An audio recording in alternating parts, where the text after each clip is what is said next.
And now it's hitting for 13.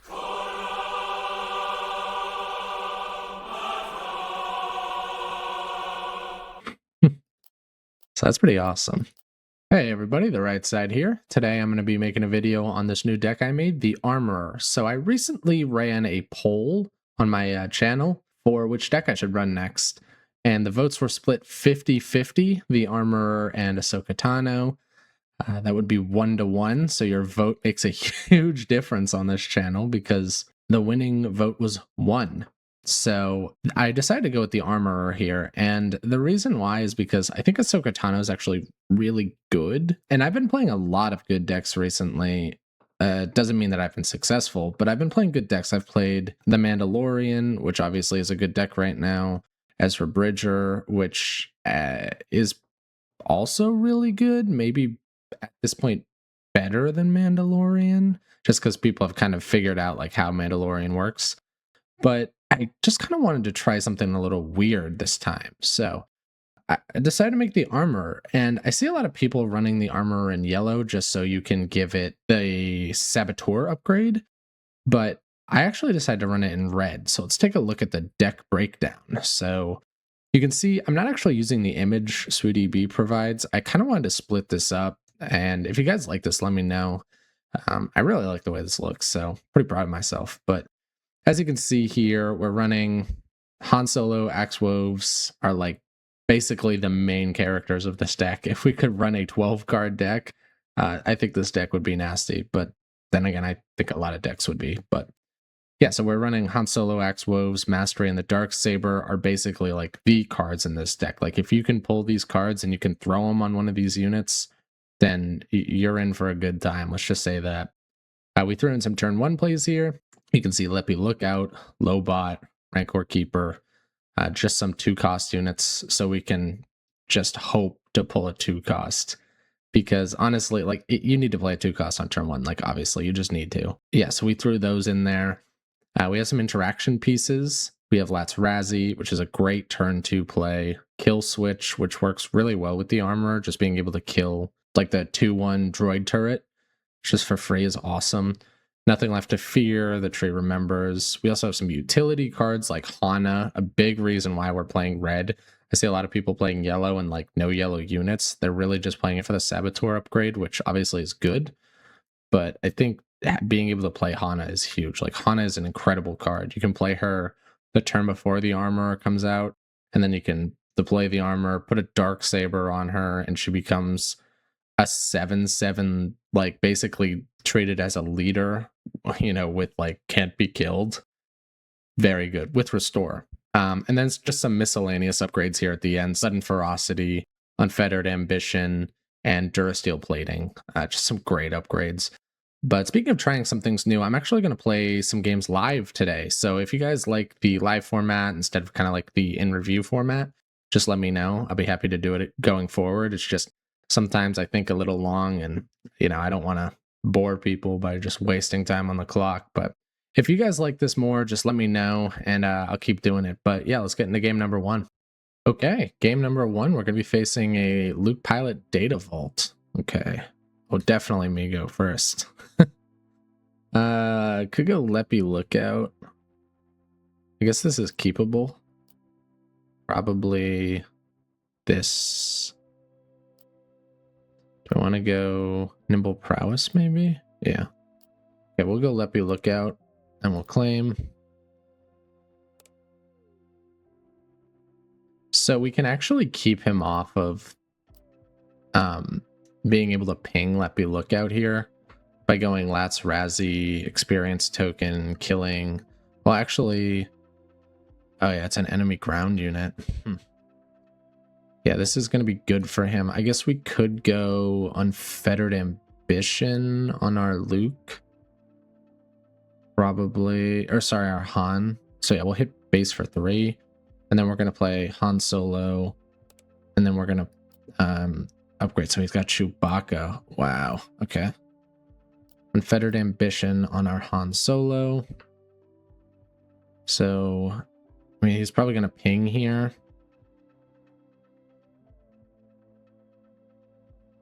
Let's see if the tree remembers works here.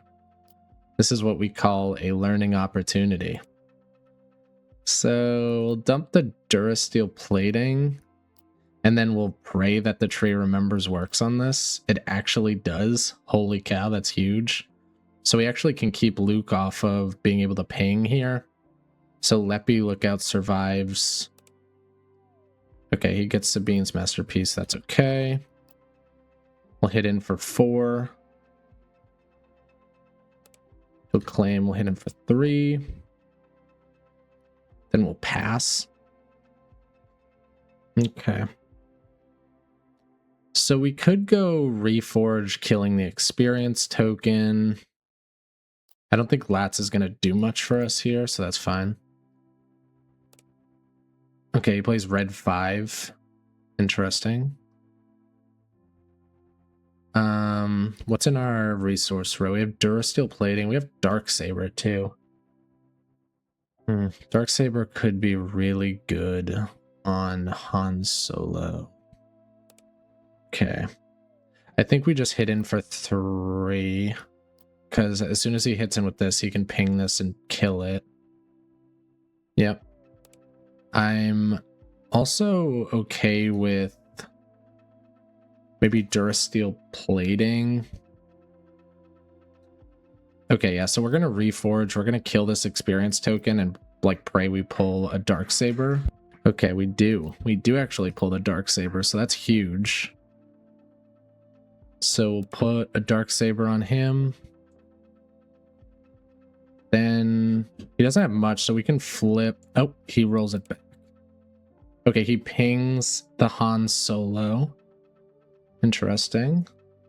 He has 1 resource. Oh, and he just gives it to us. GG. I think he maybe saw the writing on the wall with the Darksaber. Yeah, I mean, because here what we could do is we could deploy the Armorer. So yeah, we could hit in and then probably Durasteel plating on him. And then he would be a 6/4 with a shield that would hit in for 7. So we'd be hitting for 4 plus 7, 11. He'd be at 25. And then this would be lethal next turn. So, you know, there's not really much he could do here. This is just like the perfect play out, basically. So yeah, on to game number 2. All right, game number 2, we're going to be playing Anakin. Oh, the Legends of the Force Anakin here. Okay. Let's see. We are going to... Oh, we don't have a turn 1, so we have to mulligan. Okay, so we have Han Solo, Nimble Prowess. We could play turn 1. Okay.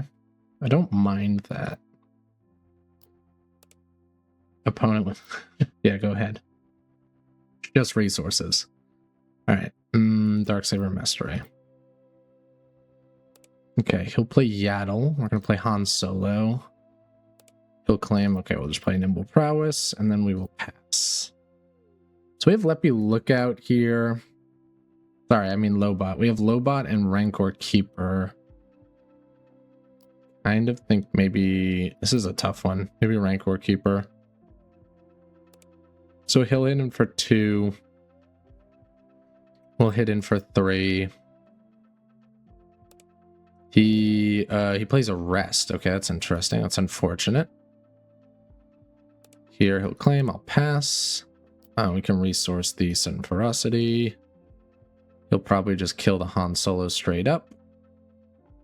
Yes, he will. Okay. Play Hana here. I don't hate the Hana idea. Okay. We'll hit in for 2. What is he gonna do? He plays Shadow Stygian Prime. Okay. It's actually not bad because we do actually have some like upgrade removal. We have Reforge. That's what we have. So we'll see. Is it good enough? Can we pull the Reforge? That's the question. So he hits base for 2. Okay. I'm curious whether or not I should flip here. If I flip, I do have Sudden Ferocity and then can go Durasteel plating on my Hana. Or I could just go Darksaber straight up on my Hana. Actually, don't hate the Darksaber straight up on my Hana. and then Han Solo. Yeah, that's what we'll do. We'll see. He might have a Sentinel, which would be pretty annoying. He plays Hold for Questioning. Pulls my Han. Okay, yeah, that's fair. We'll deploy the Armorer.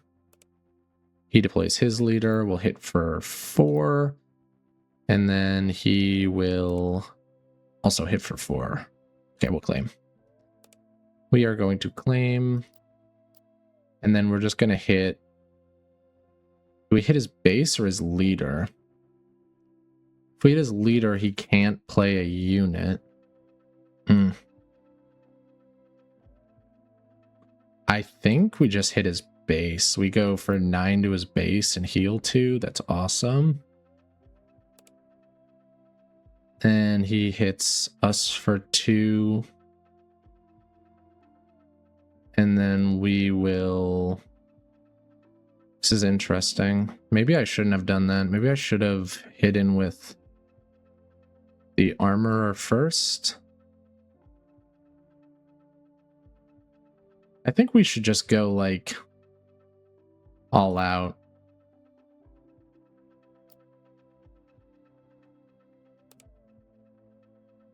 Okay, he plays a Sentinel. Interesting. Now I think he has to claim. He does. Okay, we'll pass. Oh, Reforge is huge here. We actually pull 2 incredible cards. So he could exhaust it. He does. He holds for Questioning. Okay, interesting. Okay. So we can kill his Sentinel. And we can play an upgrade from our resources. We could go Sudden Ferocity. I actually kind of want to go with this.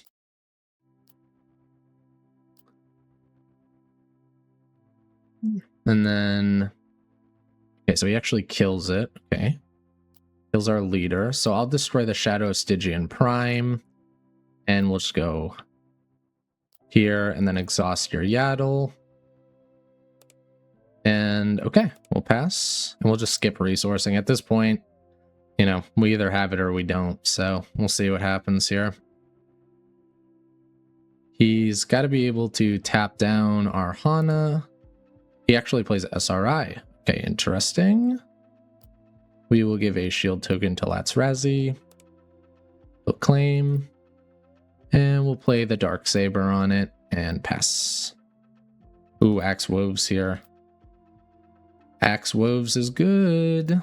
We'll take that. He has Anakin, which does kill her. Unfortunately, we'll play Axe Woves. Let's see. So he claims. Okay. We have a 2 cost. We have Sudden Ferocity. Unfettered Ambition probably shows lethal. It does.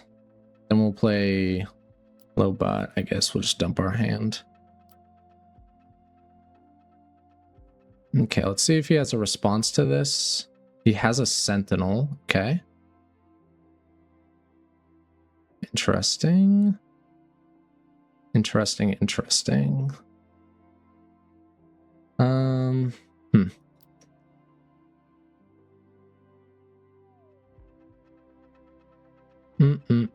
What do we do? I want to go here just so we can kind of space our upgrades out. Okay, place Cornet. Interesting. We'll do Reforge, defeating an advantage token and pulling... I don't know. Mastery, I guess. Now he'll claim. We'll hit in here. We'll hit in here. And then we can also play Sudden Ferocity. Ooh! Undo that. Why could I not play... Oh, because neither of these entered this phase. I'm dumb. Okay, we will skip resourcing. We'll see what he pulls. He plays Constructed Lightsaber. Okay, nothing left to fear, killing it.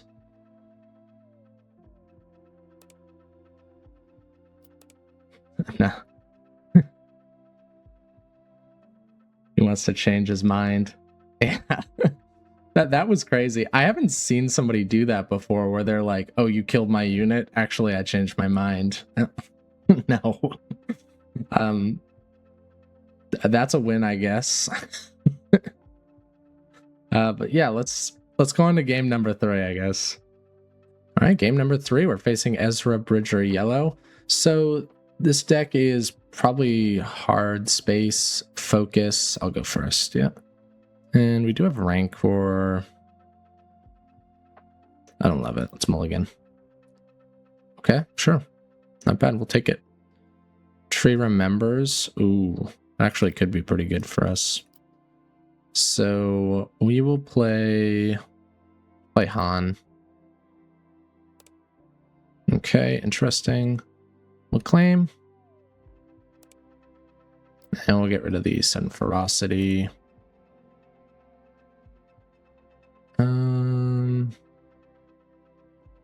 Okay, we'll hit. I mean, we could just kill this thing straight up, right? Yep, that's pretty good. And let's see what he's gonna do.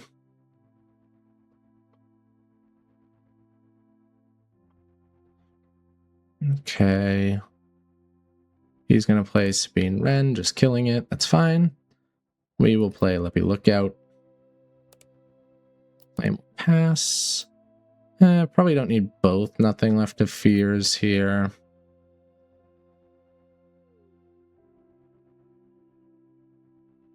Just gonna hit our base for 3. Yeah, he rolled back his action, yeah, because he can't give the advantage token to anything. So we're just gonna hit base for 3. We could kill his unit. It's probably not a horrible idea. Do we beat this deck in a race? We're not pulling great, so maybe not. Maybe we just try to kill it straight up, see what we can do. Okay. He's just going to do that. That's fine, because now we'll just play Casca. And he has to claim here with no units on the board. So I think we're actually in a pretty good position. Because we have 2 units and he has none. And I think he's supposed to be the aggro deck, so totally okay with this. And then next turn, like, we're in such a good position. I mean, we could flip and attack with armor and then buff something, but we could also just go nothing left to fear and kill it, you know? So,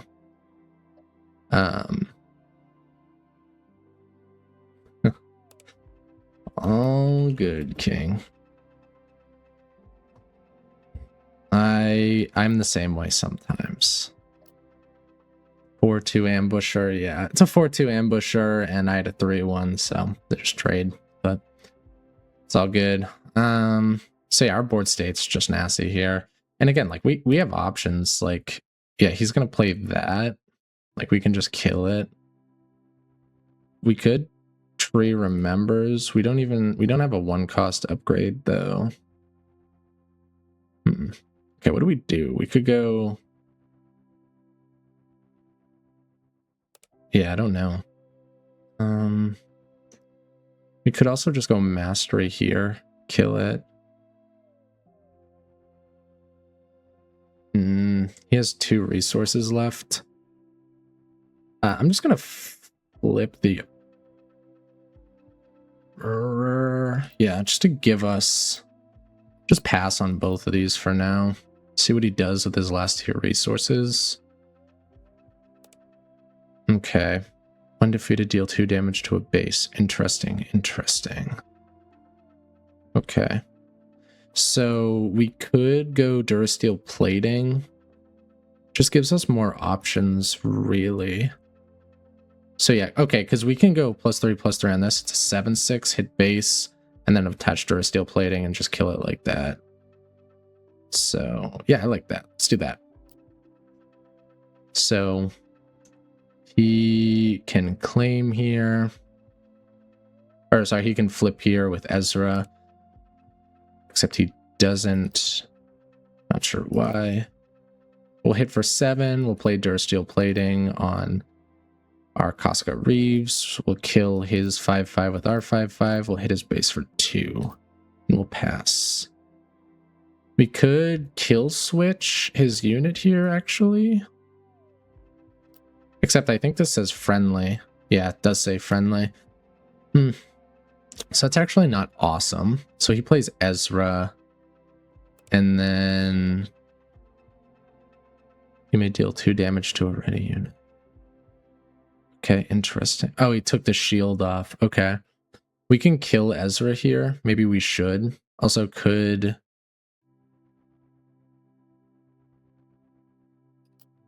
Yeah, I don't mind killing his leader here. And then Dark Sabering our Casca. Becomes a 9/7. And then we can Unfettered Ambition.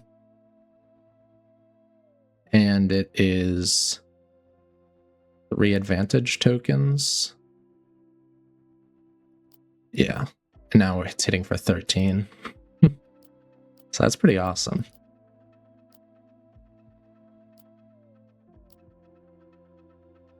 I think we probably have it here. This was a pretty good game. We drew really well. It's the new X Wolves emergency powers, but better.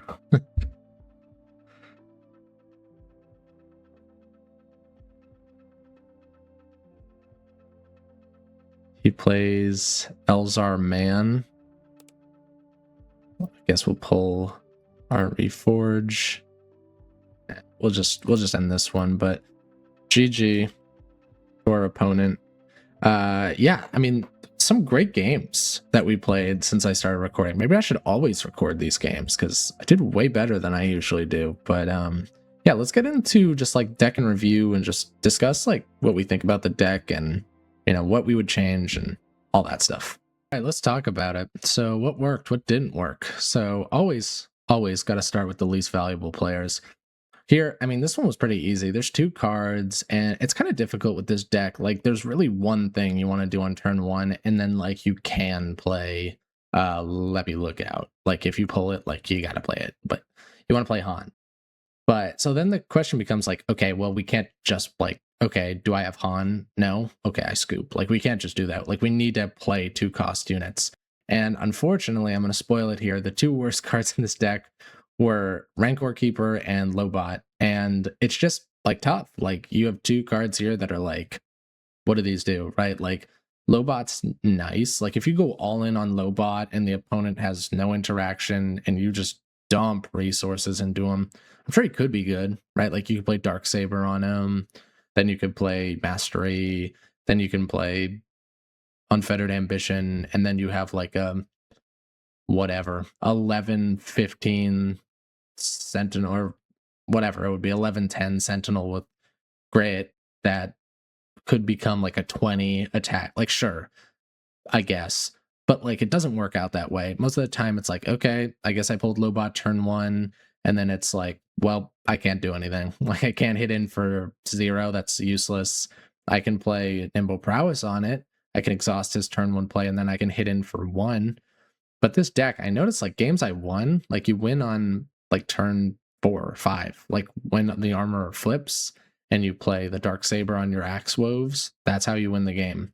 You don't win the game by going, okay, well, we're on the 8 resource turn and I dumped everything I had into my Lobot and now I can hit for 20, you know? So, yeah, it's just not like, you know, it's not a realistic goal. And then Rancor Keeper here, I don't even know if people run this card. I just threw it in because I was like, well, seems good. And to be honest with you, it was probably better than Lobot. It occasionally did damage to base, which is more than Lobot did. But it's still not good. It's not a good card. But yeah, so, I mean, these are just cards that I'm going to dump, to be honest with you. Like, we need to play 2 resource cards. I mean, this deck's not going to, you know, go winning the Galactics this weekend, but like, you know, you still want to play the game, right? Like we can't just, did I flip the God hand. No, scoop. So we gotta have 2 cost cards. So now let's talk about the most valuable players. This is kind of boring because I guarantee 99% of you probably already know what this is. It's going to be Han Solo turn 1 because this card is ridiculous. I mean, I've had games where this becomes, I throw Darksaber on him and people just quit. Like, you can't, this is a 1 cost unit that just eventually will become like 8-8.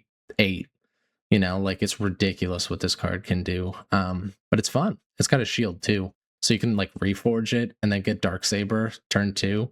And again, people just scoop off that. Axe Woves, obviously. I mean, this card was just made for this leader. It's insane. This is another one. What I was just talking about with Lobot, where you can be like, okay, cool, I've dumped everything I had, and now he's, a 2020. Well, Axe Woves can become a 2020 by just putting the Durasteel plating and Unfettered Ambitions, and he's already like a 12-6 or whatever. Like, for what is that, like a 7 resource investment? Like, it's just a ridiculous top end, incredible combo. And then obviously, I've said it a bajillion times, but this is a game changer. The Darksaber, is it actually good? Maybe, but in this deck, like, it's the greatest thing since sliced bread. Just seriously, this is a ridiculous card, and I love it. I love it. And also, I don't really know how the aspect thing works, but it doesn't matter. The only thing is a leader unit in case. Oh, I guess it's a Mandalorian too. That's cool. But yeah, it doesn't matter. The Darksaber's here because it makes it so that like you can't get your unit removed. Like, it's just combat damage. That's the only thing that can remove your unit now, which is awesome. And is the entire reason we run it. It's a 4 cost, make sure your unit is safe. And on X-Woves and Han Solo, that's a game winner. So let's take a look at what I kind of did for updates.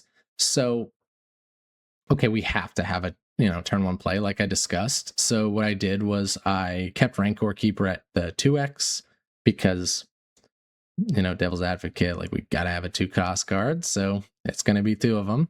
But I also added a Secretive Sage, and it's pretty much entirely because of the shield, because then at least there is some play around, like, play Secretive Sage turn 1. If you have the initiative, turn 2, reforge Darksaber, maybe Unfettered Ambition, but the shield's gone.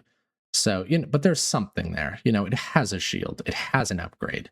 So, like, there is something you can do with it. It's not just a total waste. I also dumped the Kill Shot, I think it was called, the 2 cost -1/-1 upgrade. It's cool in theory, but I mean, it's just rough. Like, the only time it ever kills something is, those 2 cost 2/1 space units that like give advantage tokens, or the new 3/1 that like deals 2 damage to a unit when it's defeated, or perfect, like, best case scenario, we hit the droid laser turret, the 2/1 shielded sentinel. But is it worth taking up a slot in my deck for like 3 cards that don't matter? The only one in there, like the droid laser turret, does matter. Like, that totally stalls us out. It's a ridiculously good card.